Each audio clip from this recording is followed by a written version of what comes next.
The glass doors of Montgomery Industries reflected my face, tired, determined, and done playing nice. I'd driven 3 hours through morning traffic to attend this meeting, only to be met by my Uncle Richard's bulky frame blocking the entrance to the boardroom. "Entry is for shareholders only," he said, not even bothering to hide his smirk.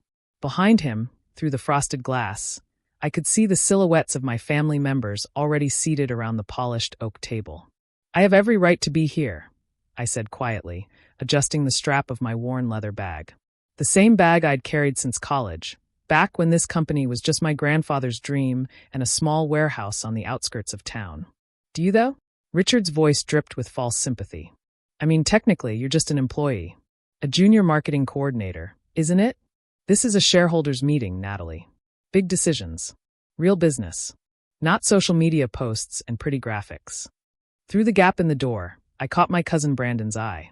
He quickly looked away, suddenly fascinated by his phone. We'd grown up together, spent summers at the warehouse learning the business from Grandpa. Now he couldn't even meet my gaze. "I'll wait outside then," I said, checking my watch. "My lawyer should be here any minute anyway." Richard's laugh boomed through the hallway. "Lawyer? What? Did you hire someone from those bus stop ads?" "Natalie, sweetheart, this is getting embarrassing. First you demand to attend the meeting. Now you're playing pretend CEO."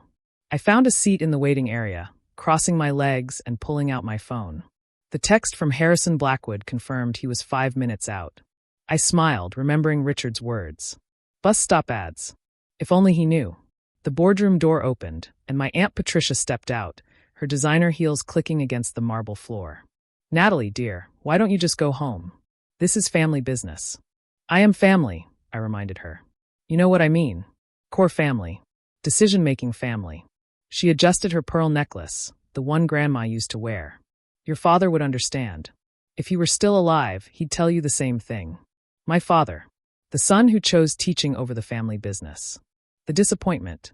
The one who died when I was 15, leaving me to navigate these sharks alone. Besides," Patricia continued, "we're discussing sensitive matters today. The potential sale to Crimson Corp, restructuring, things that frankly are above your pay grade." "Selling to Crimson?" I couldn't hide my shock. Grandpa would roll over in his grave. He hated everything they stood for. "Grandpa's not here," Brandon had appeared in the doorway, finally finding his voice. "And his outdated ideas about family legacy and employee welfare are exactly why we're struggling. Crimson's offering $40 million. That's real money, Natalie. Not sentiment. The company's worth 3 times that," I said. "According to who? Your Instagram followers?"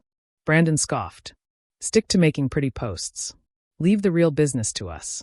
The elevator chimed, and Harrison Blackwood stepped out. 6'4", silver-haired, carrying a briefcase that cost more than my car. He looked exactly like what he was, one of the city's most feared corporate lawyers. "Ms. Montgomery," he nodded to me, then turned to the group blocking the boardroom. "I believe my client has a meeting to attend." Richard puffed up his chest. "And you are?" "Harrison Blackwood, Blackwood and Associates." He handed over a business card that made Patricia's face twitch. Even she knew that name. "I'm here to ensure my client's interests are properly represented in today's proceedings." "Your client," Richard said slowly, "has no interests here. She's an employee. A junior one at that." Harrison's smile was sharp as a blade. "Is that so? Then perhaps we should clarify a few things." He opened his briefcase with practiced precision, pulling out a stack of documents. "My client owns 68% of this company." The silence that followed was absolute. You could have heard a pin drop in the marble lobby. Uncle Richard's face went white, then red, then a concerning shade of purple. "That's impossible. The shares were divided. William got 30%, I got 30%, Patricia got 30%, and the remaining 10% went to employee bonuses." "Incorrect," Harrison interrupted smoothly. "William Montgomery received 30% of the voting shares. However, he also inherited 100% of the preferred shares, which represent 45% of total ownership. Upon his death, these passed to his sole heir, Natalie." "But the will," Patricia sputtered. "The will you had a junior lawyer from your golf club look at?" Harrison's tone could have frozen hell. "The one you told Natalie contained nothing but personal effects and a small life insurance policy? I've had 3 estate attorneys review the actual documents. Would you like to see their analysis?" I stood up, smoothing down my simple black dress. The same one I'd worn to every company event for 3 years, because designer clothes weren't in a junior coordinator's budget. "There's more," I said quietly. Brandon laughed, but it sounded forced. "More? What did you win the lottery to?" "Grandpa's trust," I said, watching their faces change. "The one he set up in 1987. The one that automatically transferred shares to any grandchild who worked in the company for 5 continuous years at below management level." "That's a myth," Richard said, but his voice wavered. "We looked for that trust." "You looked where you wanted to look," Harrison interjected. "My client found it exactly where Samuel Montgomery said it would be. In the safety deposit box at First National. The one none of you bothered to check, because you assumed the old man was going senile. I pulled out the key I'd worn on a chain around my neck for 2 years. The one Grandpa had pressed into my hand the day before he died, whispering about patience and playing the long game. 23%, I said. That trust holds 23% of the company. Combined with Dad's shares, that gives me 68%, Patricia finished, sinking into a lobby chair like her legs had given out. "But you never said anything," Brandon accused. "You've been sitting in meetings, taking notes, fetching coffee." "Learning," I corrected. "Watching. Documenting. Do you know what I've been doing in my junior position? I've been recording every meeting where you discussed insider trading. Every conversation about skimming from the pension fund.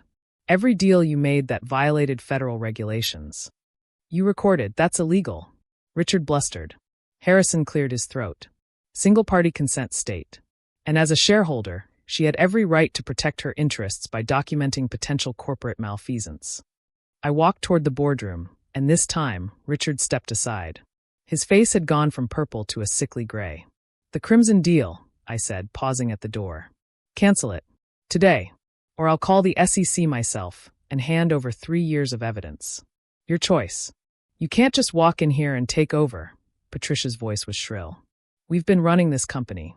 Into the ground," I finished. "I've seen the real books, not the ones you show at these meetings. We're hemorrhaging money because of your management. But that ends today." Harrison handed out copies of the share certificates, the trust documents, and a newly drafted board resolution. "My client will be assuming the role of CEO, effective immediately. Given her majority ownership, I trust there are no objections." The family that had blocked me from the boardroom 5 minutes ago now couldn't meet my eyes. Richard slumped against the wall. Patricia clutched her pearls like they might save her. Brandon looked like he might be sick. "You knew," he said suddenly. "You've known for years. Why didn't you say anything?" I thought about all the times they'd humiliated me. The Christmas party where Richard announced to everyone that some people were born for greatness, while others were born to serve greatness, looking directly at me. The birthday dinner where Patricia gave everyone else checks and handed me a company mug. The countless meetings where they'd made me wait outside like a dog begging for scraps. "Because Grandpa taught me something none of you ever learned," I said. "The best revenge isn't loud or quick. It's quiet, patient, and complete." The boardroom was silent as I took my seat at the head of the table. The same chair where Grandpa used to sit, where Richard had planted himself for the last 5 years like a king on a stolen throne. "Now," I said, opening my laptop, "let's discuss why you thought selling our family legacy to vultures for a fraction of its worth was a good idea. Harrison, please have security on standby. Depending on what I hear in the next hour, some people might be leaving in handcuffs rather than their luxury cars." Patricia started crying. Richard's hands shook as he poured water. Brandon just stared at me like he was seeing me for the first time. "You were right about one thing, Uncle Richard," I said, pulling up the files I'd prepared. "This is a shareholders' meeting. And as the majority shareholder, I have some changes to implement. Starting with your termination packages." The lawyer who'd arrived with a briefcase full of secrets sat beside me, ready to dismantle every scheme they'd built on the assumption that the quiet girl in the corner would always stay quiet. They'd kicked me out of the family business meeting. They just hadn't realized I owned the building, the business, and their futures. And now it was my meeting. My company. My turn. The Montgomery legacy would survive, but the Montgomery family dynasty? That died the moment they decided I wasn't worthy of a seat at the table. Turns out, I didn't need their seat. I owned the whole damn table. "Shall we begin?" I asked, savoring the way they all nodded meekly. "Excellent. Harrison, please read the first termination letter. Let's start with Richard." My uncle's face crumbled as Harrison's voice filled the room, clear and damning.